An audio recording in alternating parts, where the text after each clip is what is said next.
What happens when the man who threw you out of your own home looks up one evening to find you standing in a room full of the city's most dangerous people, and realizes too late that the woman he discarded was the one person in the world he should never have made an enemy of? Tonight, Daniel Reeve would learn that lesson. He would learn it slowly, publicly, and without mercy. 6 years ago, he had stood in the kitchen of a house they had built together and told Serena to leave. Not gently. Not with remorse. He had told her she was a burden, that she was holding him back, that she was, his exact words, ordinary in a way that embarrassed him. Tonight, in the marble lobby of the Ashton Grand, surrounded by people whose names moved markets and whose decisions shaped skylines, he would see her again. She would not be alone. She would be standing beside Luca Vero, a name that made senators lower their voices and billionaires check their exits. A man whose legitimate empire stretched across 4 continents, and whose other empire stretched even further. And Daniel Reeve, who had built his entire future on the assumption that Serena Calloway was nothing, would finally understand the catastrophic scale of his mistake. Stay with me. This story only gets better. The rain came sideways that Tuesday in March, hammering the windows of the townhouse on Briar Close like it had a grievance. Inside, Serena moved through the kitchen with the practiced efficiency of someone who had learned not to take up too much space. Dinner was almost ready. It was always almost ready when Daniel got home. She heard his key in the lock, the specific, irritated jab of it that told her his day had gone poorly. She had become fluent in the language of his entrances over 5 years of marriage. The heavy briefcase drop, frustration. The silence before he spoke, calculation. The loosened collar before he sat down. He had already decided something. All 3 tonight. We need to talk, he said from the doorway. Serena set down the wooden spoon, turned, looked at him the way she always looked at him now, carefully, from a slight distance, the way you study a flame that has already burned you once. Daniel. I've been thinking. He moved to the island, didn't sit. About us. About where this is going. And where is it going? He had the grace to pause. She gave him that. But then, nowhere good. Serena, I need you to move out. The words were cleaner than she expected. No preamble, no cushion, no pretense of shared sadness. Just a directive, the way he issued them at work. She was quiet for a moment. Outside, the rain intensified. Inside, the pot on the stove bubbled gently, indifferent. This is my house, she said finally. My name is on the deed. The mortgage is in my name. My salary pays it. My lawyer says. Your lawyer. Something shifted in her chest. Not hurt. Something colder. You've already spoken to a lawyer. He didn't deny it. That was how she knew it had been planned for some time. Not a decision made in anger, but one made in spreadsheets and consultations. She was a line item he had decided to cut. Is there someone else? She asked. He moved to the counter, poured water from the tap. Took a long drink. Camille Hartwell, he said, because apparently tonight he had decided honesty was efficient. Her father owns Hartwell Capital. We've been. How long? 8 months. 8 months. Serena did the arithmetic without wanting to. 8 months ago, she had planned a surprise birthday dinner for him. She had made his mother's recipe. He had come home 2 hours late and blamed a client call. I see, she said. You're not angry. He seemed confused by this. Perhaps disappointed. Men like Daniel needed the reaction to confirm they still had power over the situation. I'm past angry. Serena? No. The word came out quiet and absolute. Don't comfort me. Don't tell me this wasn't working. We both know why you're doing this. Camille Hartwell has access to capital you want. Her family opens doors you can't open alone. You've outgrown me the same way people outgrow furniture, not because it's broken, but because they've decided a newer version reflects better on them. He said nothing, which was, in its way, confirmation. I'd like you to be gone by Friday, he said. She laughed. It surprised them both, a real laugh, short and private, like she had just heard a joke only she understood. I'll be gone by morning, she said. But Daniel, one thing. He paused at the doorway. I hope she's worth it. I genuinely do. Because we're trading away, you have no idea yet. But you will. He left. She stood in the kitchen until the pot boiled over, and then she turned off the stove, walked upstairs, and began to pack. Not everything. Just what was hers, truly hers, before him, before the performance of being Mrs. Reeve. She packed with the focused calm of someone executing a plan they had known, deep in their bones, they might one day need. She called only one person. The contact in her phone was listed simply as L, unchanged for 6 years, through 2 phones, through every temptation to delete it. She had kept it the way people keep an emergency key, hoping never to use it, unable to throw it away. It rang twice. Serena. His voice was exactly as she remembered. Low, unhurried, carrying the particular quality of someone who is never surprised, or who had trained themselves never to show it. I wondered when you would call. Luca. Just his name. Her voice didn't shake. She was proud of that. Where are you? Briar Close. I have 1 bag. She stopped. Restarted. I need to come home. A pause. Heavy with everything 6 years contained. You are always home, Kara, he said, and his voice was very quiet. You simply forgot for a while. I remember now. Good. She could hear the smile in it, not warm, precisely, but satisfied in the way of someone whose patience had finally been rewarded. I'll send Marco. 1 hour. And Serena, don't tell them yet. Tell who? My people. Your return changes things. I want to be the one to tell them. Her return. As though she had simply stepped out for a walk that lasted 6 years. Luca, she said. The annulment papers I sent. His silence told her before the words did. They were never filed, he said. My lawyer had them. I asked him to hold them.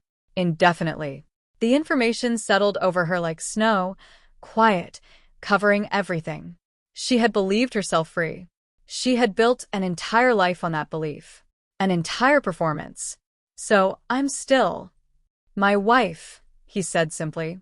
In every way that law and God, and I can manage. Yes.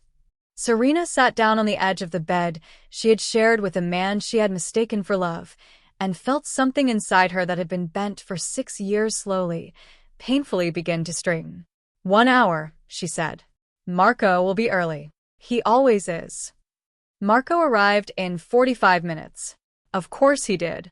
The car idling outside Briar Close was black and understated in the specific way that very expensive things often were, the way that communicated its cost only to people who already knew.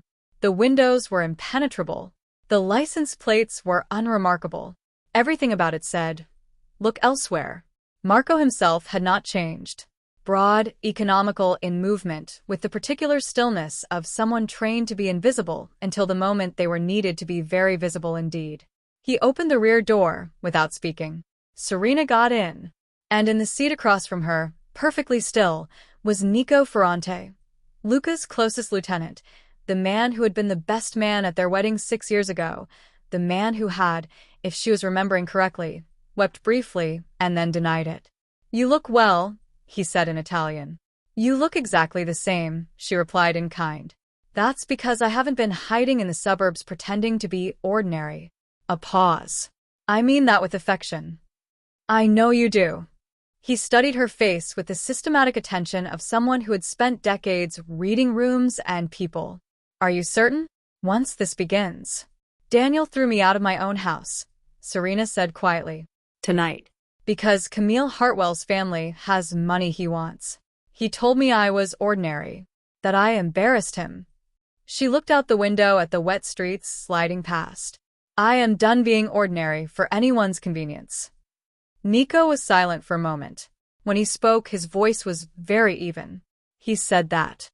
Among other things. Good, Nico said. It was not a kind word, the way he said it. That will make what comes next much easier to justify. Luca's private residence was not the address most people associated with his name. His official home, the one photographed for architectural magazines and referenced in the 3 separate legitimate Forbes profiles he had allowed over the years, was a glass and steel tower in Midtown that communicated exactly the right amount of wealth and exactly none of his actual life. His real home was here, a converted warehouse in the West Village that had been reimagined over a decade into something that felt, impossibly, like shelter. Stone floors, high ceilings, art that had been chosen because it moved someone rather than because it was worth something. Bookshelves that were actually used. A kitchen that smelled of someone having recently cooked with real ingredients. Serena stood in the entrance and felt 6 years dissolve. She heard him before she saw him. The particular sound of his footsteps, unhurried, deliberate, coming from somewhere in the back of the building. Then he was there. Luca Vero was 41 now, and he wore it the way certain men wore everything, as though time had decided to work in his favor. The silver threading through his dark hair had expanded. The lines around his eyes were deeper. He was wearing a dark sweater and dark trousers and looking at her with an expression that gave away almost nothing, and almost nothing with Luca was more than most people ever got. "Hello, Serena." "Hello, Luca." They stood looking at each other across 6 years and 12 feet of stone floor. "You're thinner," he said. "You're grayer." The corner of his mouth moved. "Touché." He crossed the room, stopped an arm's length away, studied her face with the careful attention of someone reading a document they had waited a very long time to receive. "Are you hurt?" "Financially, no. He gets the house. His name was on the mortgage. I was always careful not to need it. Pride, I suppose." She paused. Otherwise. He told me I was ordinary, that I embarrassed him, that he needed someone who reflected better on his ambitions. She held his gaze. None of it was untrue in the context of the life I was pretending to live. That's what stings. Luca's jaw tightened, a small movement, almost nothing. But she knew him. He said that. "Yes. His name is Daniel Reeve." "Not a question. You already know his name. I know everything about him. I've known everything about everyone in your life since the day you left mine. That is not a confession of obsession. It's a confession of love. There is a difference, though I understand it might not feel like one." Luca moved to the low table where a bottle of red wine sat already open, already breathing. He poured 2 glasses with the ease of someone who had imagined this moment enough times to do it without thinking. He is a mid-level investment strategist at Reeve Kessler Partners, a firm his father helped him found with borrowed credibility. He is about to be named managing director, which requires the endorsement of Hartwell Capital, which requires him to be paired with Camille Hartwell, which requires him to no longer be married to you. Which he accomplished tonight. Which he attempted tonight. Luca handed her a glass. "The annulment was never completed. You are still legally my wife." "I know. You told me." And Serena drank. The wine was extraordinary. Of course it was. "And I think," she said slowly, "that I am done apologizing for who I am. Done making myself smaller. Done pretending that the woman who married you was a mistake I had to grow past." She met his eyes.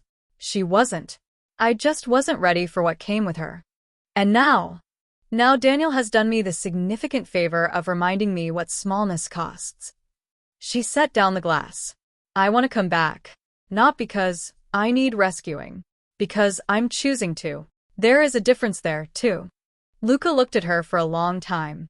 Something moved across his face. Relief, maybe, or the resolution of a tension he had carried so long it had become structural.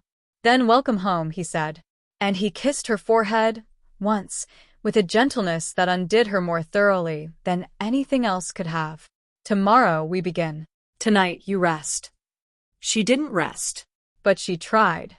Nico arrived at 7 the next morning with coffee, a tablet, and the particular expression of a man who had been doing reconnaissance while other people slept.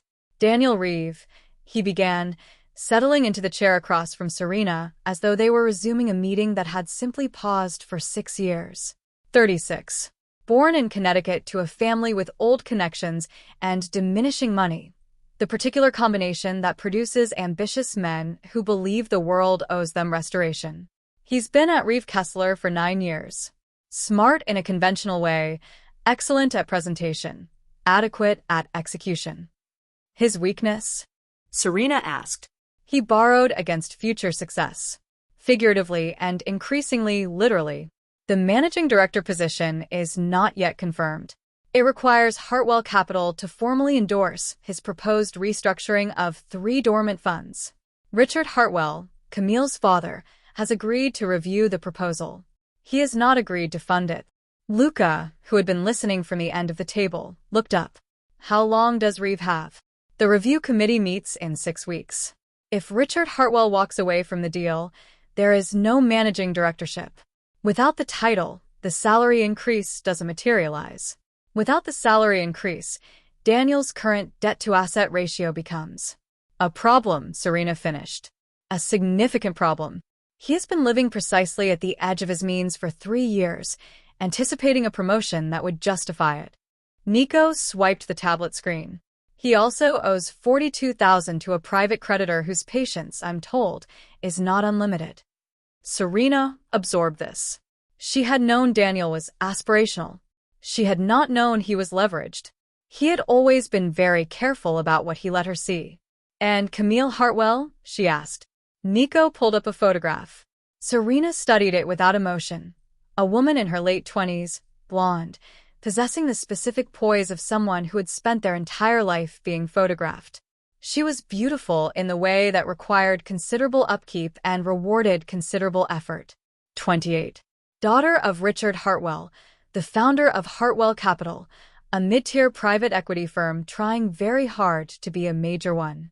She has an MBA and a title at her father's company that is more senior than her experience warrants.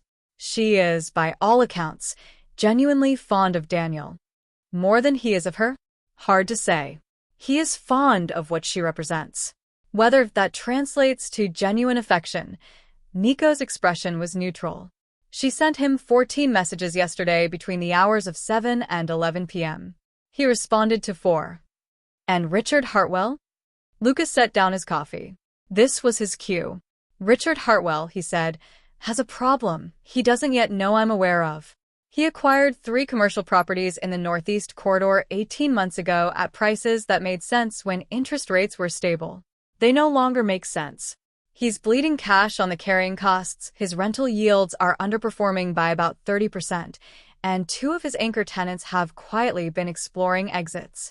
So, the Hartwell Capital endorsement is contingent on a deal that Richard himself needs to go well because he needs the fees and the activity to offset losses elsewhere. Luca's expression was precise. In other words, Daniel's future depends on a man whose future is shakier than Daniel knows. Serena set down her cup. And you know all this because? Because one of those anchor tenants is a logistics company I control. And because the building they're considering exiting, I own the adjacent property. Richard has been trying to reach me for 6 weeks to discuss a collaborative development. You've been holding him off. I've been waiting for the right moment to return his call. Luca's smile was brief and very deliberate. I think that moment is now. The plan, as Nico presented it, was elegant in the way that only truly effective plans were, not complicated but precisely calibrated. A few strategic moves that would look, from the outside, like nothing more than the normal movement of powerful people through a world they already occupied. First, Luca would meet with Richard Hartwell. He would offer to stabilize 2 of the struggling properties through a joint development, a genuine offer, fair terms, structured to benefit both parties. It would be a lifeline. Richard would take it. Men drowning always took the rope. The rope, however, would come with a gentle understanding that Hartwell Capital's endorsement of any investment proposal would need to meet certain standards of due diligence, standards that Reeve Kessler's restructuring plan, under closer examination, did not quite meet. Second, Serena would reappear. Not aggressively. Not dramatically. Simply visibly. At the events and venues where her presence as Luca Vero's wife would be noticed, cataloged, and discussed. In a world where information was currency, her return from 6 years of deliberate absence would be significant news. And when that news reached Daniel Reeve, when he understood who he had thrown out of his house and what name she actually carried, the realization would do more damage than anything Luca needed to engineer directly. It's not revenge, Nico said, closing his tablet. It's geography, Serena said. Nico looked at her. We're just putting everything back where it belongs. He walked out of his life, thinking I was a footnote. Were simply returning me to the chapter where I was actually the main character.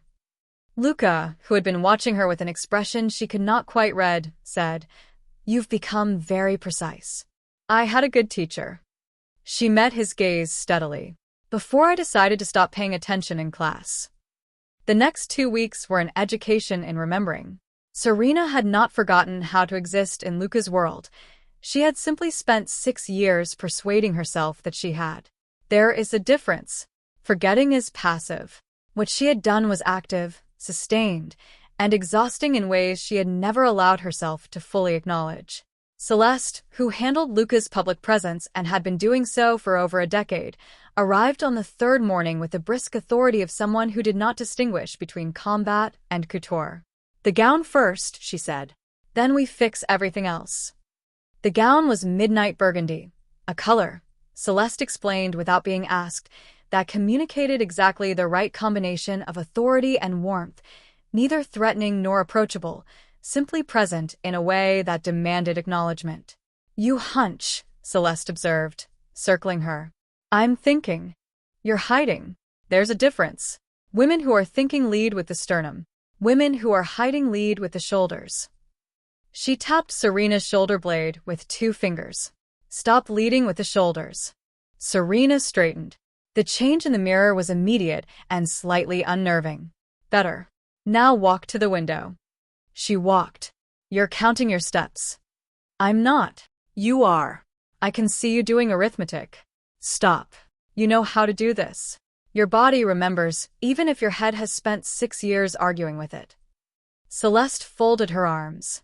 "Walk like you're going somewhere that would be worse off without you." Serena walked again. This time it was different. She couldn't have explained exactly how. Something shifted, posture, weight distribution, the particular relationship between her eyes and the middle distance, and the woman in the reflection became someone she recognized. Someone she had missed, though she hadn't let herself say so. "There she is," Celeste said quietly. The professional preparation was equally rigorous. Nico had assembled files. Serena spent 3 days reviewing them, not just Daniel's situation, but the landscape of the city's elite social calendar, the networks she would be re-entering, the people who would remember her from before, and the people who would be meeting her for the first time. "The Vero name still carries weight," Nico said during one of their evening briefings. "But 6 years of absence has allowed people to construct their own narratives. Some believe Luca's marriage simply ended quietly. Others," he paused. "Others believe he was abandoned by a woman who preferred ordinary life." Serena said it without flinching. "I know. I chose that story. It was easier than the truth." "The truth being?" "That I left because I loved him too much to stay in a life I hadn't yet grown into." She was quiet for a moment. "I was 24. I looked at what being his wife would require of me. Not the danger, not the complexity, but the sheer scale of it, the weight of standing beside someone who moved the way he moved through the world. And I panicked. I chose small because large frightened me. And now I've spent 6 years being small, and I know exactly what it costs." She met Nico's gaze. "Daniel threw me out of a house that wasn't even really mine and told me I was ordinary. That was the kindest thing he ever did. It reminded me what I'd traded away." On the 8th day, she asked Nico to set up access to the Vero Foundation's charitable portfolio. He looked at her. "Any reason in particular?" "Because I'm not interested in being Luca's ornament, however elegant the setting. I need work. Real work. Something I'm building, not something I'm attending." She studied the organization list on the tablet. "This one. The Callaway Initiative." Nico blinked. "That's not named for you." "I know. It was named for my grandmother. Luca set it up 8 years ago." Her voice was careful. "He never told me. He set it up the year you left. It funds arts and literacy programs in underserved communities across the Northeast. It's been running on competent autopilot, but the director retired last year and no one has. It's been waiting for the right person." "He was waiting for me." She said it slowly, processing. "He built something with my family's name on it and just maintained it. For years." Nico was quiet. "Set it up," she said. I want full operational authority. I want to review everything. Done. Serena, he'll be pleased. I know, she said. That's not why I'm doing it. I'm doing it because it matters. But yes. I know. The Ashton Grand Charity Gala was, by general consensus, the event of the spring season. 500 guests. 3 levels of the most storied hotel in the city. An auction that raised more in a single evening than most organizations saw in a year. Everyone who mattered was there, including, according to Nico's confirmed intelligence, Daniel Reeve, attending as Camille Hartwell's guest, listed in the program under her name, a detail that Serena suspected was already a source of private embarrassment to him. She and Luca arrived 20 minutes after the official start, which was precisely right. Not late enough to be rude.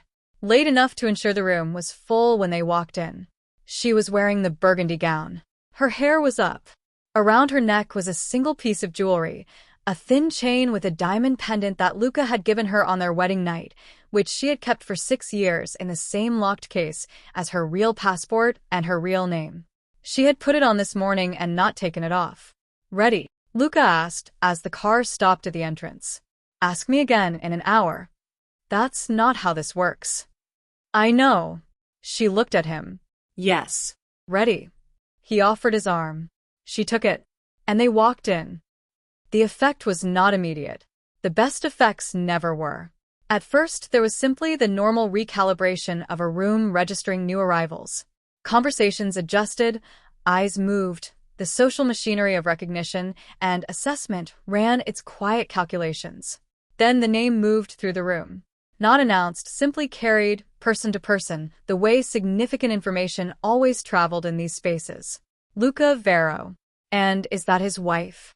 I thought they. Serena held her posture and thought about Celeste's instruction.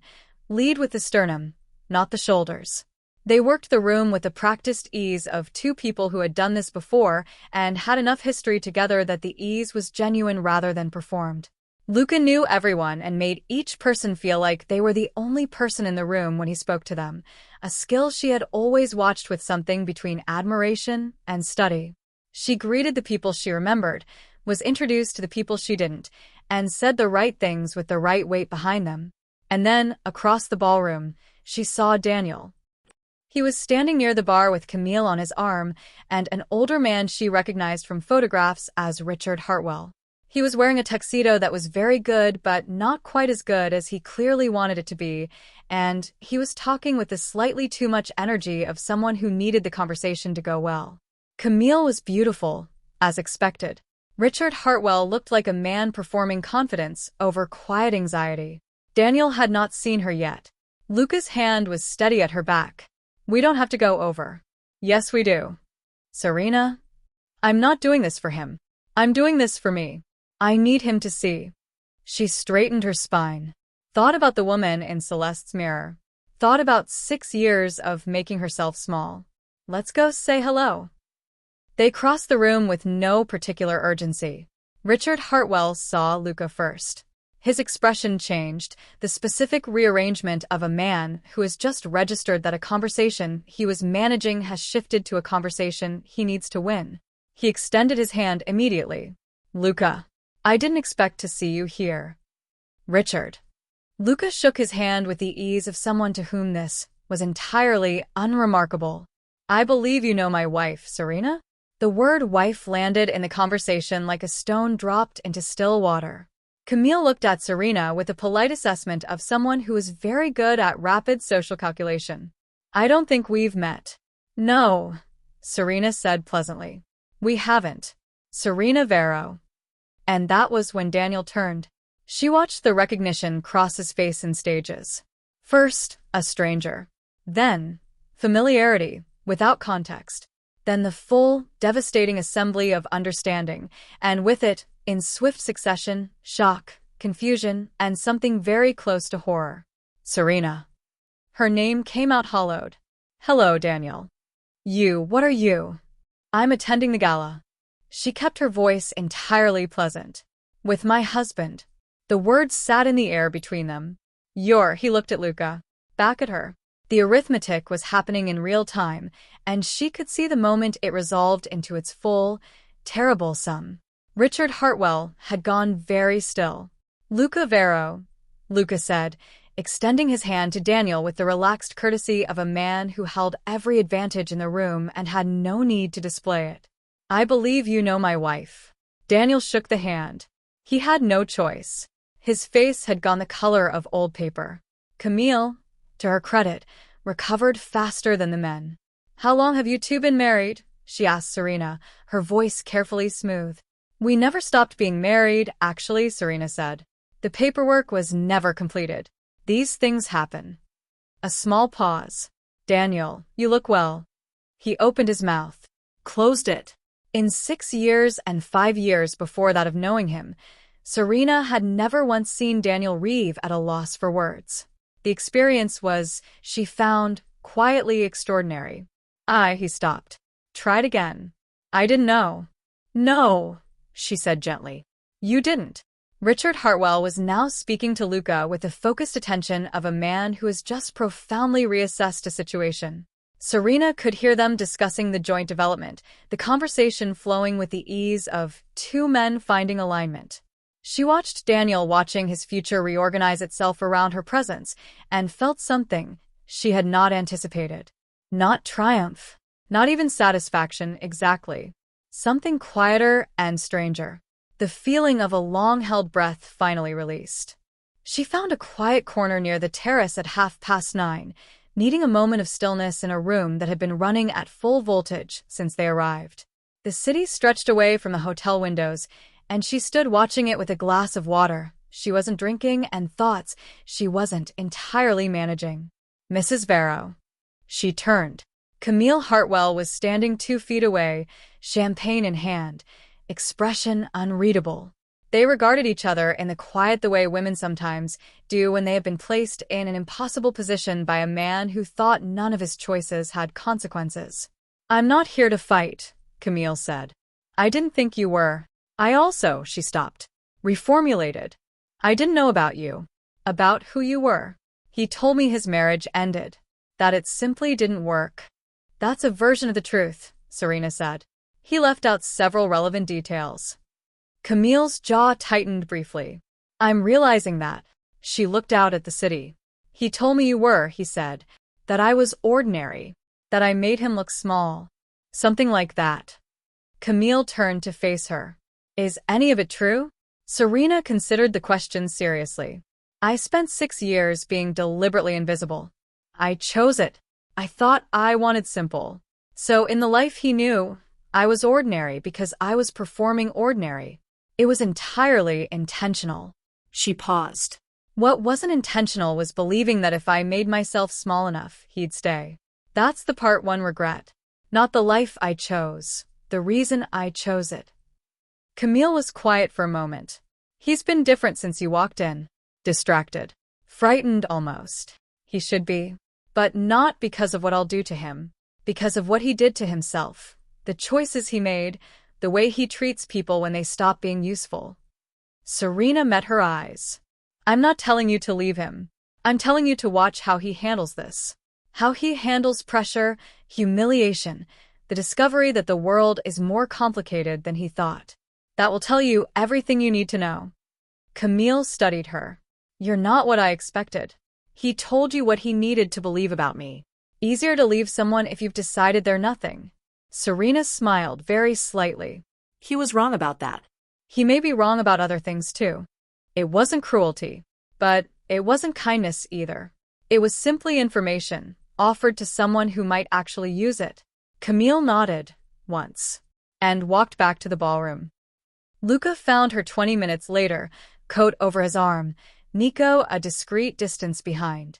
"Richard Hartwell will call tomorrow," Luca said quietly. "He wants to finalize the development terms.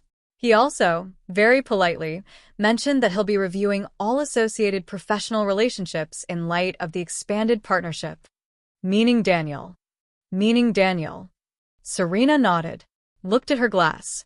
"Is it done?" "The structural elements, yes. The rest will follow naturally. His endorsement falls through. The promotion doesn't happen. The debt becomes a problem. He rebuilds, eventually smaller, more realistic. It takes years. Luca watched her face. How do you feel? She thought about this honestly. Tired, she said. Not unhappy, but tired. Like I ran a very long race and won it, and now I want to go home and never think about running again. Then let's go home. Luca. She looked at him. I don't want to keep watching it happen. I don't want Nico sending me updates. I want to stop. What we set in motion tonight, let it move. But I don't want a front row seat. He considered this. That's wisdom. It's self-preservation. I said I was coming back to be myself, not to become someone who measures success by other people's failures. She put down the water glass. He hurt me. He's going to face the consequences of his choices. That's enough. I'm done. Luca took her hand. His thumb traced a slow circle across her knuckles, a gesture she had forgotten and now remembered completely, the way you remember a piece of music from childhood. Then we go home, he said. And tomorrow you get back to the work that matters. The initiative. The initiative. There's a meeting at 9. 3 program directors, a facilities review, and a very passionate argument brewing about whether to expand into visual arts or stay focused on literacy. He paused. You'll have opinions. Strong ones. I know. I'm looking forward to hearing them. As they moved through the thinning crowd toward the exit, Serena passed Daniel one final time. He was standing by the bar alone. Camille had moved to her parents' table, and the particular quality of the space around him suggested that several conversations had recently found reasons to conclude. He saw her. Their eyes met. She did not stop, did not slow down, did not perform reconciliation or contempt or any of the emotions he was clearly bracing for. She simply looked at him for one quiet moment, with something very close to peace, and then looked away, and walked out into the cool night air, her husband's hand in hers, leaving Daniel Reeve to reckon with a world he no longer recognized. 3 months later, the Callaway Initiative launched its expanded program in 4 new communities. The event drew 200 guests, a dozen press outlets, and a standing ovation from a 14-year-old girl named Priya who read a poem she had written in the program's first literacy workshop. Serena stood at the back of the room and cried in a way she had not cried on the night Daniel threw her out, which had been dry-eyed and contained and mostly furious. These tears were different. These were the tears of someone watching something they made from nothing become something real. Nico appeared beside her with a handkerchief that she suspected he had prepared in advance. You knew I'd cry, she said. I know you. He offered the handkerchief. For what it's worth, there were at least 3 board members who also cried. One of them was a retired judge who has almost certainly never cried publicly in his adult life. It was a good poem. It was an excellent poem. She watched Priya accept a small certificate from the program director and thought about the girl she had been at 14, quiet, studious, certain that the world was larger than she had yet been allowed to see. She thought about all the roads between that girl and the woman standing here. Nico, she said. Thank you. For these 6 years. For watching over me even when I didn't know it. For being honest with Luca when he needed it. Nico was quiet for a moment. You don't have to. I know. I want to. He accepted the thanks with a small nod, in the understated way of a man who had spent his life standing slightly to the left of the main event and preferred it that way. That evening, Luca made dinner in the kitchen of the West Village warehouse. Pasta from scratch, the way he had on the first night she ever stayed, back when she was 24 and the world seemed both enormous and manageable in equal measure. They ate at the small table by the window with the city lit up behind them, and wine that was very good but not extraordinary because it didn't need to be, and talked about the initiative and the development project, and a book she was reading and a conversation he'd had that morning that had made him laugh. Normal things. Quiet things. The texture of a shared life. Can I ask you something? She said, over the last of the wine. Always. The foundation, the one named for my grandmother. You set it up 8 years ago. Before I left. Before, why?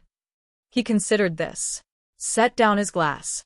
Because I knew, when you married me, that you were giving up something. A version of yourself that was quieter, more ordinary, more, I understood what it cost you to step into my world. and I wanted there to be something in it that was yours.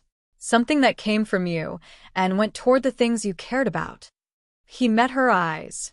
It was a way of saying, you are more than an extension of me. You always were. You could have just said that. I did say it. You weren't quite ready to hear it yet. She looked at him for a long time. At this man she had married at 24 and fled at 26 and returned to at 32, having traveled through 6 years of someone else's carefully constructed smallness to arrive back where she had always belonged. I'm sorry I ran, she said. I'm not. He said it simply. You needed to. You came back knowing exactly why. That's worth 6 years. Is it? To me? Yes. Unconditionally. He picked up his glass. I would have waited longer. You might have had to. I know. I was prepared. She laughed. And the laugh was real and unguarded and sounded, she thought, like someone who had finally stopped holding their breath. A week later, a message arrived from an unknown number. I heard about the foundation launch. Congratulations. I think I understand now what I didn't before. I'm sorry for how I treated you. D. Serena read it once. Read it again. Set down her phone. She thought about responding. Drafted 2 versions in her head, neither of which felt right. Not because she was still angry. She had stopped being angry sometime around the gala, the way you stop being cold when you've been warm long enough, but because there was nothing left to say. She had said what needed to be said. He had done what he had done. The consequence was his to live with. The apology, genuine or not, changed nothing that mattered. She deleted the message without responding. Then she picked up the phone again and called the program director about Priya's scholarship application, which had arrived that morning and which she had already decided to approve. That night, lying in the dark with Luca's breathing steady beside her and the city murmuring distantly below, Serena thought about who she had been and who she had become and all the versions in between. The girl who married power before she was ready for it. The woman who chose smallness and called it safety. The person who had been thrown out of a house that was never really hers and had walked toward a life that always had been. None of these versions was the whole truth. All of them were true. That, she thought, was the thing about people. You didn't become someone. You accumulated. The frightened girl was still there, inside the woman who led board meetings and negotiated with property developers and made a retired judge cry at a poetry reading. The woman who had hidden herself was still there, inside the one who walked into the Ashton Grand in a burgundy gown and looked her ex-husband in the eye without flinching. You didn't discard your old selves. You learned to carry them differently. Daniel had wanted her to be one thing, useful, quiet, undemanding, small. When she didn't fit that frame anymore, he replaced her with someone he believed would. He had never understood that the parts of her he valued most, her patience, her precision, her particular way of seeing around corners, were not functions of smallness. They were functions of her. His loss. Not her problem. Not anymore. The Callaway Initiative's first annual showcase filled the Meridian Theater on a warm Saturday in October. 400 people. A waiting list of 200 more. Priya read her poem again, expanded now, 12 stanzas about the particular loneliness of being brilliant in a world that hasn't noticed yet. The audience was very quiet and then very loud. Serena stood at the edge of the stage and thought, This is what the power is for. Luca found her during the intermission. He handed her a glass of water. She had stopped drinking at events, needing to be fully present for them, and stood beside her watching the room fill with the organized noise of 300 people who were genuinely happy to be somewhere. Nico told me, Luca said quietly. Told you what? Reeve Kessler announced yesterday that they're restructuring the leadership team. Daniel is being moved to a regional advisory role. He paused. Hartford, I believe. Serena said nothing for a moment. And Camille? Left him 2 months ago, apparently. Nico mentioned it in passing. She's been promoted at Hartwell Capital. Richard reorganized after the joint development was announced, brought her in properly. Luca glanced at her. She seems to be doing well. Good, Serena said. And she meant it. You're not satisfied. I'm past it. That's different from satisfied. She watched a teenage boy in the front row explain something enthusiastically to the woman beside him, presumably his mother, who was listening with the particular expression of a parent watching their child become a person. I stopped wanting him to suffer a while ago. I just wanted to stop being defined by what he thought of me. That happened. Yes. Everything else is just weather. Things happening to someone I used to know. Luca was quiet for a moment. Then, I'm proud of you. For what? For not letting this make you cruel. For being angry, and then being done with being angry. For building something instead of just burning something. His hand found hers. It would have been easier to just burn. More satisfying in the short term, she agreed. But I'd have had to live in the smoke. Priya walked past backstage, still in the loose pages of her extended poem, searching for her program director with the distracted focus of someone who had already moved on to thinking about the next thing. Serena watched her and felt something so straightforward it almost surprised her. Hope. Simple and uncomplicated and entirely unearned. The best kind. Come on, she said, turning to Luca. Second half starts in 5 minutes, and I want to see the visual art segment. I fought with the board about including it, and I intend to be right in the front row when it's proven I was correct. He laughed, a real laugh, the kind she had spent 6 years missing. Naturally. Daniel Reeve moved to Hartford and spent 2 years rebuilding what his ambition had cost him. Whether he became someone wiser or simply someone chastened, Serena never knew and eventually stopped wondering about. Camille Hartwell became one of the most effective investors in the Northeast Corridor, and 3 years later made a small but meaningful donation to the Callaway Initiative, which Serena accepted with a thank you note that was genuine and brief. Nico eventually told Luca, in a moment of exceptional candor, that Serena's return had been the only thing in 20 years that had actually made him nervous, not because he doubted it would work, but because he'd invested so much hope in it. Luca told him to stop being sentimental. Nico said, I know. I'm working on it. Serena and Luca did not live simply ever after. Simple was never the point. They lived complexly, loudly in some seasons and quietly in others, building things that outlasted both of them and arguing constructively about whether that was the same as a legacy and laughing when neither of them could decide. She never stopped being Mrs. Varro.